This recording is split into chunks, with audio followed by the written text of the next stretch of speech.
નમસ્કાર, જય શ્રી કૃષ્ણ મિત્રો. ફરીથી સ્વાગત છે તમારું આપણી ચેનલમાં. મિત્રો, આજની કહાની દરેક વ્યક્તિએ ખૂબ જ સમજવા લાયક છે અને ખૂબ જ જ્ઞાનવર્ધક છે.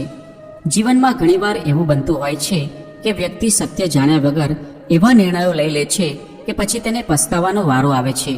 આજની કહાની પણ કંઈક આવા વિષય પર છે, માટે દરેક વ્યક્તિ આ કહાનીને જરૂરથી સાંભળે. તો મિત્રો, તમને વિનંતી છે કે આ વિડીયોના અંત સુધી જોડાયેલા રહેજો અને વિડીયો પસંદ આવે તો લાઈક શેર કરજો.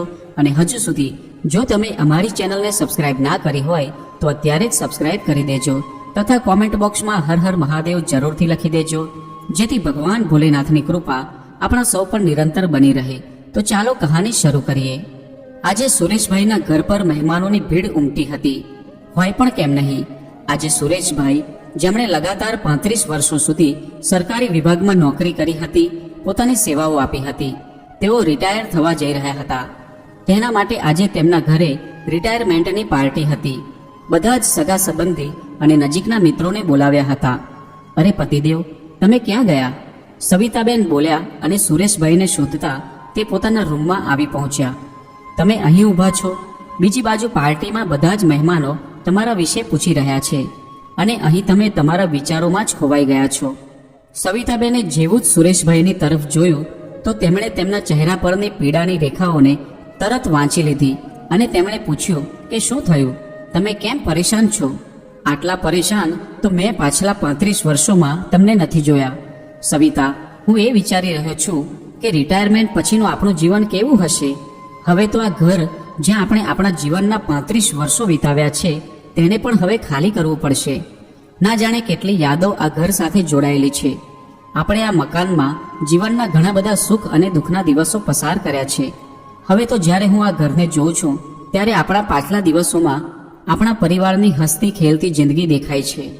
ઊંડો શ્વાસ લેતા સુરેશભાઈએ ઉદાસી ભર્યા અવાજમાં કહ્યું. ત્યારે ઉત્સાહિત અવાજમાં સવિતાબેન બોલ્યા, અરે જે કંઈ પણ થાય છે તે સારા માટે જ થાય છે. હવે તો આપણો દીકરો અને તેની વહુ આપણી સેવા કરશે અને આપણા પૌત્ર અને પૌત્રી પણ આપણી સાથે રહેશે. દિવસો કેવી રીતે પસાર થઈ જશે તેની ખબર પણ નહીં પડે. સુરેશભાઈ અને સવિતાબેનને 2 પુત્રો અને 1 પુત્રી હતા.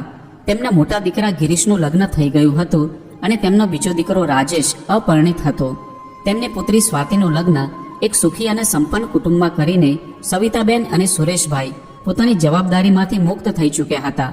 પોતાની મા અને બાપુજીને શોધતો શોધતો મોટો દીકરો ગિરીશ પણ ત્યાં પહોંચી ગયો અને તેમની વાતો સાંભળીને તે બોલ્યો, પિતાજી, રિટાયરમેન્ટમાં પરેશાન થવાવાળી શું વાત છે? રિટાયરમેન્ટ પછી તમે તમારા દીકરા, વહુ, પૌત્ર અને પૌત્રી સાથે રહેજો. જેવું ઈચ્છો તેવું કરજો. હવે તો તમારા એશ કરવાના દિવસો છે. અરે, તમારે તો 2 દીકરાઓ છે. ત્યારે સવિતાબેન બોલ્યા કે હું આજ તો તેમને કહી રહી છું, પરંતુ તારા બાપુજી ખોટી ચિંતાઓ કરી રહ્યા છે. હજુ આ વાતો ચાલી રહી હતી કે નાનો દીકરો રાજેશ તેમના મા અને બાપુજી પાસે આવ્યો અને બોલ્યો કે બાપુજી, આજે રિટાયરમેન્ટ પર હું તમને એક સરપ્રાઈઝ આપવા માંગુ છું. ભલે, તો જણાવ કે શું સરપ્રાઈઝ છે? તને કોઈ સારી નોકરી મળી ગઈ કે શું? ના બાપુજી, હકીકતમાં તો મને એક છોકરી પસંદ આવી ગઈ છે જેની સાથે હું લગ્ન કરવા માંગુ છું, રાજેશે કહ્યું. પોતાના દીકરાની આ વાત સાંભળીને સુરેશભાઈ એકાએક ચોંકી ગયા. તેમને પોતાના કાન ઉપર વિશ્વાસ નહોતો થઈ રહ્યો. એટલામાં જ સવિતાબેન તેની વાત સાંભળીને ખૂબ જ પ્રસન્ન થઈ ગયા. તેમણે પૂછ્યું, કોણ છે? ક્યાં રહે છે? શું નામ છે તેનું? અને આ બધા પ્રશ્નો તેને પૂછવા લાગ્યા. અરે માં, શ્વાસ તો લઈ લે, બધું જ કહું છું. તેનું નામ મંજુ છે. મારી સાથે જ તે MBA કરતી હતી. ધીરે ધીરે અમારી વચ્ચે વાતચીત શરૂ થઈ અને આ વાતચીત પ્રેમમાં ક્યારે બદલાઈ ગઈ તેની ખબર પણ ન પડી. સુરેશભાઈ પોતાના દીકરાની આ વાતો સાંભળીને સહેજ પણ ખુશ નહોતા દેખાઈ રહ્યા. તે છતાં પણ સવિતાબેનનો ઉત્સાહ જોઈને તેમણે પોતાના ગુસ્સાને કાબૂમાં રાખ્યો. એટલામાં જ રાજેશે બીજું એક તીર છોડ્યું. માં, પરંતુ છોકરીવાળાની એક નાની શરત છે. શરતનું નામ સાંભળીને સવિતાબેન ચોંકી ગયા. શરત? અરે, લગ્ન કરવામાં તો વળી શાની શરત હોય? માં, હકીકતમાં વાત એવી છે કે મંજુના માતા પિતાની એ શરત છે કે તેઓ ત્યારે જ અમારા લગ્ન કરવા તૈયાર થશે જ્યારે હું તેમના ઘરે ઘર જમાઈ બનીને રહીશ. આ વાત સાંભળીને સવિતાબેનના પગ નીચેથી જમીન સરકી ગઈ. તે ઊંચા અવાજમાં બોલ્યા કે આવું ક્યારેય પણ નહીં થાય. અને બીજી જ ક્ષણે સવિતાબેન પોતાના ગુસ્સાને ખૂબ જ મુશ્કેલીથી દબાવીને બોલ્યા, દીકરા, તું સમજવાની કોશિશ કર. આવું કરીને તે છોકરી અને તેના ઘરવાળા તને પોતાના ઘરે ગુલામ બનાવીને રાખવા માંગે છે. ના માં, એવું નથી. ઘર જમાઈ બનવામાં શું વાંધો છે? આ તો એક નાની વાત કહેવાય.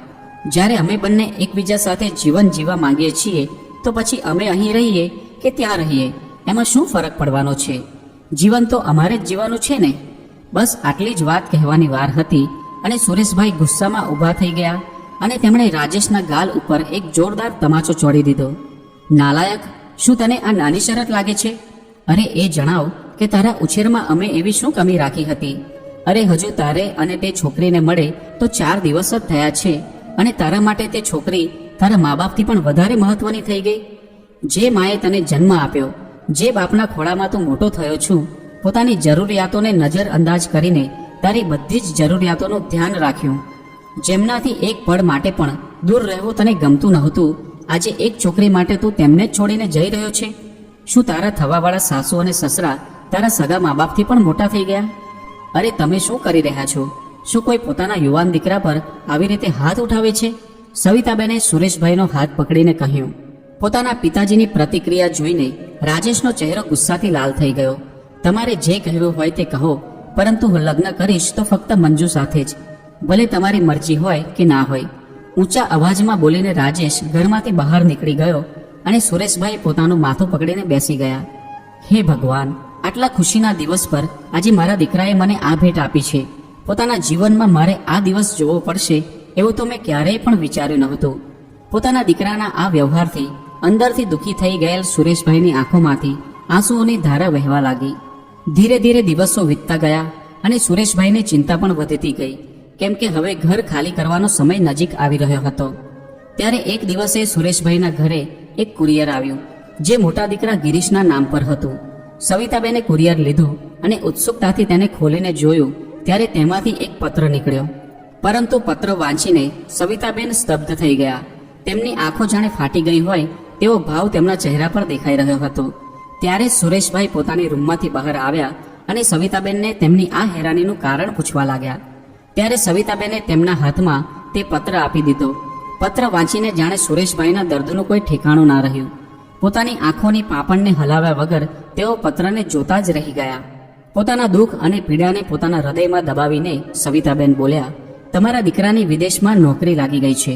હવે તો તે હંમેશા માટે આપણાથી દૂર જતો રહેશે. ભલે, આ ખૂબ જ સારી વાત કહેવાય. સવિતા, આપણો હોનહાર દીકરો આજે પ્રગતિના પંથ ઉપર ચાલી રહ્યો છે. સુરેશભાઈએ પોતાની પત્નીને આશ્વાસન આપતા કહ્યું.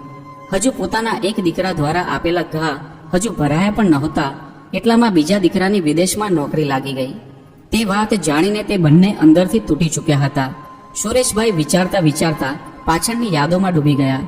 તેમણે પોતાના 3 સંતાનોને ઈમાનદારીની નોકરી કરીને ખૂબ જ મહેનતથી ભણાવ્યા હતા અને તેમણે એ લાયક બનાવ્યા હતા કે આજે તેઓ કોઈ સારી કંપનીમાં ઊંચા પદ ઉપર કામ કરી રહ્યા હતા અને પોતાની દીકરીનું લગ્ન એક સારા ઘરમાં થઈ ચૂક્યું હતું. રાજેશે તો પહેલા જ આપણને એટલા બધા ઘા આપી દીધા છે અને હવે આપણો મોટો દીકરો પણ આપણને છોડીને ચાલ્યો જશે તો આપણે? હૃદયમાં દર્દ અને પીડા સાથે સવિતાબેન બોલ્યા. તેમની આંખોમાંથી લગાતાર આંસુ વહી રહ્યા હતા. દીકરા, તારી પાસેથી અમને આવી અપેક્ષા નહોતી. એક ક્ષણ માટે પણ તે અમારા વિશે વિચાર્યું પણ નહીં અને હવે અમે નિરાધાર થઈ જઈશું એનો પણ તને વિચાર ના આવ્યો? સુરેશભાઈ મનમાં ને મનમાં વિચારવા લાગ્યા. હવે આપણે ક્યાં જઈશું? થોડા દિવસમાં આ ઘર પણ આપણી પાસેથી જતું રહેશે. સવિતાબેનને ચિંતા થવા લાગી. સવિતા, તું કેમ ચિંતા કરી રહી છે? મારા રિટાયરમેન્ટના પૈસા આવ્યા છે અને પાછું મારું પેન્શન પણ આવતું રહેશે. આપણા બંનેનો ખર્ચો તો આરામથી નીકળી જશે. હવે આપણી જરૂરિયાતો પણ કેટલી રહી ગઈ છે અને વાત રહી આપણા રહેવાની તો તેની વ્યવસ્થા પણ કોઈ વૃદ્ધાશ્રમમાં કરી લઈશું. આવું કહેતા સુરેશભાઈનો અવાજ કાંપવા લાગ્યો. સુરેશભાઈ સવિતાબેનને આશ્વાસન આપીને બહાર નીકળી ગયા, પરંતુ સવિતાબેનની આંખોમાંથી નિરંતર અશ્રુધારા વહી રહી હતી. તેમના હૃદયમાં ઉથલપુથલ મચી ગઈ હતી, પરંતુ એકબીજાને સાંત્વના આપ્યા સિવાય તેમની પાસે હવે બીજો કોઈ રસ્તો બચ્યો ન હતો. એટલામાં જ દરવાજાની ઘંટડી વાગી અને દરવાજો ખોલીને તેમણે જોયું તો સામે તેમની દીકરી અને જમાઈ ઊભા હતા. સવિતાબેન તે બંનેને ઘરમાં બોલાવી લાવ્યા. ઘરમાં બધી બાજુ જોઈને તેમની દીકરી બોલી, માં, બાપુજી દેખાઈ નથી રહ્યા. ક્યાંક ગયા છે કે શું? હા, તેઓ વૃદ્ધાશ્રમ ગયા છે, એ જાણવા માટે કે અમે લોકો ત્યાં રહી શકીશું કે નહીં. સવિતાબેને ઊંડો શ્વાસ લઈને ખૂબ જ ભારે મનથી આ વાત કહી. ત્યારે તેમની આ વાત સાંભળીને તેમની દીકરી સ્તબ્ધ થઈ ગઈ. શું તું આ કેવી વાત કરી રહી છે? 2 દીકરા અને 1 દીકરીના હોવા છતાં તમે આ ઉંમરમાં વૃદ્ધાશ્રમમાં રહેવા જશો? આ ઉંમરમાં તમારે જ્યારે વધારે દેખભાળ અને પોતાના સંતાનોનો સહારો જોઈએ ત્યારે તમે વૃદ્ધાશ્રમમાં રહેવા જવાનું વિચારી રહ્યા છો? હા, સાચું કહ્યું તે. 2 દીકરા, પરંતુ તે બંને દીકરા હવે અમારા ક્યાં રહ્યા છે? આવું કહીને સવિતાબેને પોતાની દીકરીને બધી જ વાત જણાવી દીધી. બધી વાતો સાંભળીને તેમની દીકરીની હેરાનીનું ઠેકાણું ના રહ્યું. પછી તે બોલી, માં, ભલે ગમે તે થઈ જાય, પરંતુ હું તમને વૃદ્ધાશ્રમમાં નહીં જવા દઉં. તમે અમારી સાથે ચાલો. હવેથી તમે બંને અમારી સાથે જ રહેજો. શું માતા પિતાની જવાબદારી ફક્ત દીકરાઓની જ હોય છે? શું દીકરીઓ પોતાના મા બાપને પોતાની સાથે નથી રાખી શકતી? કેમ ના રાખી શકે બેટા, પરંતુ અમે તારા પર બોજ બનીને રહેવા નથી માંગતા. અમે તો અમારી જિંદગી જીવી ચૂક્યા છીએ. અમે ઈચ્છીએ છીએ કે તું પોતાના જીવનમાં ખુશ રહે, સવિતાબેને ભારે મન સાથે કહ્યું. ત્યારે તેમનો જમાઈ બોલ્યો, આ ઉંમરમાં અમે તમને એકલા નથી છોડવા માંગતા સાસુમાં. હું પણ તમારા બંનેનો દીકરો જ છું. તમે અમારી સાથે આવીને રહેશો તો અમને ખૂબ જ ખુશી મળશે. થોડી વારમાં સુરેશભાઈ પણ ઘરે આવી ગયા. સવિતાબેન અને સુરેશભાઈને પોતાની દીકરી અને જમાઈના આ વિચારો જાણીને ખૂબ જ પ્રસન્નતા થઈ. અમારા દીકરાઓએ તો અમને એક જ ક્ષણમાં પારકા બનાવી દીધા, પરંતુ આ બાજુ જમાઈ છે જે અમને એકલા છોડવા માંગતા નથી. મનમાં ને મનમાં બંને વિચારવા લાગ્યા. દીકરી અને જમાઈ લાગણીભરી નજરોથી તેમની મા અને પિતાજીની તરફ જોવા લાગ્યા અને તેમના જવાબની રાહ જોઈ રહ્યા હતા. અને પછી સુરેશભાઈ બોલ્યા, અમને અમારી દીકરીના સહારાની જરૂર ક્યારેય ના પડે. ભલે આજે અને હમણાં જ અમારું મૃત્યુ થઈ જાય. આવી રીતે જીવવા કરતાં તો એ સારું છે કે ભગવાન અમને હમણાં જ તેમની પાસે બોલાવી લે. ત્યારે તેમના જમાઈ સુરેશભાઈની વાતોને સમજીને કહેવા લાગ્યા, પિતાજી, હું તમારી ભાવનાઓને ખૂબ જ સારી રીતે સમજી રહ્યો છું. જો તમે અમારી સાથે અમારા ઘરમાં નથી રહેવા માંગતા તો અમે તમારા માટે અમારા ઘરની નજીક એક મકાન ભાડે શોધી લઈશું. જો તમે અમારી નજીક રહેશો તો અમે સારી રીતે તમારી દેખભાળ રાખી શકીશું અને પછી તમારી દીકરી સ્વાતિ અને અમારા દીકરાઓને પણ તમારી સાથે રહીને સારું લાગશે. દીકરા, અમારા પ્રત્યેના તમારા વિચારો અને ભાવનાઓનું હું સન્માન કરું છું, પરંતુ મારું આત્મસ્વાભિમાન મને આ બધું કરવા માટેની મંજૂરી નથી આપતું. આટલું કહીને સુરેશભાઈ વિચારોમાં ડૂબી ગયા. થોડી વાર પછી પોતાની પત્નીને કહેવા લાગ્યા, સવિતા, આપણી બાકી બચેલી જિંદગી માટે મેં જે નિર્ણય કર્યો છે તેમાં શું તું મને સાથ આપીશ? મેં ક્યારેય તમારો સાથ છોડ્યો છે જે આજે હું છોડીશ? સુરેશભાઈનો હાથ પકડીને સવિતાબેન બોલ્યા. ત્યારે સુરેશભાઈ કહ્યું, તો ઠીક છે સવિતા, આપણે 2 દિવસ પછી જ વૃદ્ધાશ્રમમાં રહેવા માટે જતા રહીશું. જે પૈસા મને રિટાયરમેન્ટ પછી મળ્યા છે તે આપણે વૃદ્ધાશ્રમમાં જ આપી દઈશું. સવિતાબેન ઊંડા વિચારમાં ડૂબી ગયા. પોતાના સંતાનો હોવા છતાં પણ અમારે આ ઉંમરમાં રહેવાની જગ્યા શોધવી પડી રહી છે. આ વિચારતા વિચારતા તે ક્યારેક પોતાની કિસ્મતને દોષ આપતા હતા.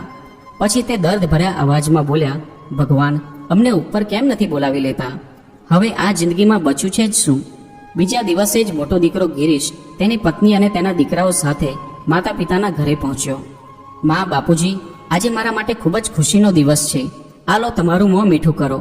આવું કહીને તેણે મીઠાઈનો ડબ્બો મા અને પિતાજીની આગળ ધર્યો. ત્યારે સુરેશભાઈ અને સવિતાબેન તેને હેરાનીથી જોવા લાગ્યા.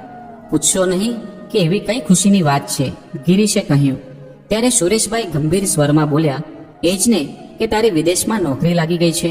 હવે તું ત્યાં જ સેટલ થઈ જઈશ અને સફળતાઓના શિખરને સર કરીશ. અમે બધું જ જાણીએ છીએ દીકરા. આવું કહીને સુરેશભાઈએ ગિરીશનો એપોઇન્ટમેન્ટ લેટર તેના હાથમાં પકડાવી દીધો. પછી સવિતાબેન ભારે મનથી કહેવા લાગ્યા, દીકરા, આ નિર્ણય કરતા પહેલા તે પોતાના મા અને બાપુજીના વિશે એક પણ વાર વિચાર્યું નહીં? ઉંમરના આ પડાવમાં અમે ક્યાં જઈશું, કેવી રીતે રહીશું? આવું કહેતા કહેતા માનું ગળું રૂંધાઈ રહ્યું હતું. ગિરીશ અને તેની પત્ની આ વાતો સાંભળીને હેરાન હતા. માં, તો આ શું કહી રહી છે? મારી તો કંઈ સમજમાં જ નથી આવી રહ્યું. ત્યારે ગિરીશની પત્નીની નજર બીજી તરફ ગઈ. ત્યાં ટેબલ પર કેટલીક બેગ પેક કરેલી પડી હતી અને તે ચોંકીને બોલી કે અરે, તમે લોકો આ ક્યાં જવાની તૈયારી કરી રહ્યા છો? વહુએ પૂછ્યું ત્યારે સવિતાબેન બોલ્યા, બેટા, અમે વૃદ્ધાશ્રમ જવાનો વિચાર કરી લીધો છે. હવે તમે લોકો સંપૂર્ણ રીતે સ્વતંત્ર છો. વિદેશ જઈને ખૂબ જ સફળ થાઓ. સવિતાબેને કહ્યું ત્યારે ગિરીશ આશ્ચર્યચકિત થઈને બોલ્યો, ના માં, તમે આવો વિચાર પણ કેવી રીતે કરી લીધો કે અમે લોકો તમને છોડીને વિદેશ ચાલ્યા જઈશું? મને નોકરી માટે વિદેશ જવાનો પ્રસ્તાવ જરૂર મળ્યો હતો, પરંતુ તેનો મેં સ્વીકાર નથી કર્યો. સુરેશભાઈ હેરાનીથી પોતાના દીકરા તરફ જોવા લાગ્યા. માં, તમને છોડીને તો વિદેશ જવાનું તો દૂર, પણ અમે તમને લોકોને છોડીને તો બાજુના શહેરમાં પણ નથી જઈ રહ્યા.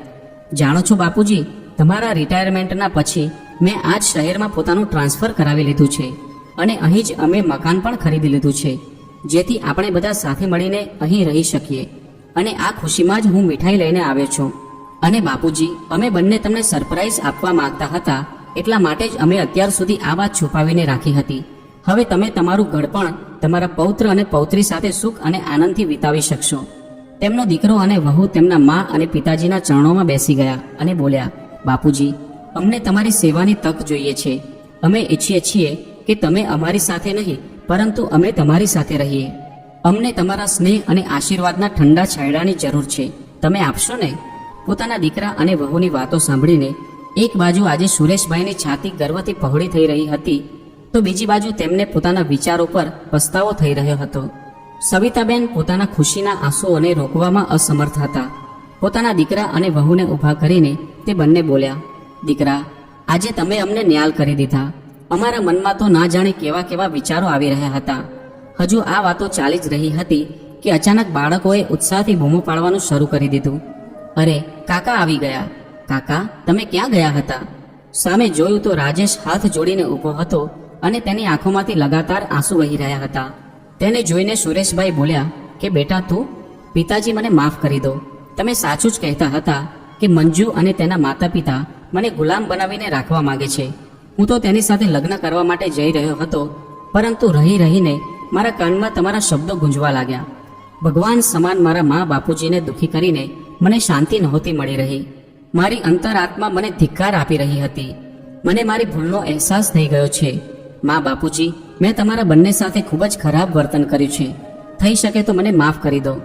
આવું કહીને રાજેશ સવિતાબેન અને સુરેશભાઈના પગમાં પડી ગયો.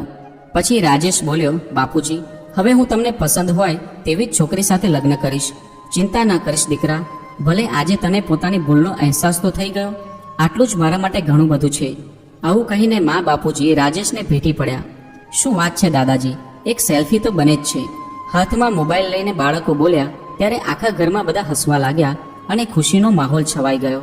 આજે સુરેશભાઈનો આખો પરિવાર ફરીથી એક થયો હતો અને બધા તેની ખુશી મનાવી રહ્યા હતા. બીજી બાજુ સવિતાબેન ભગવાનને વારંવાર ધન્યવાદ આપી રહ્યા હતા.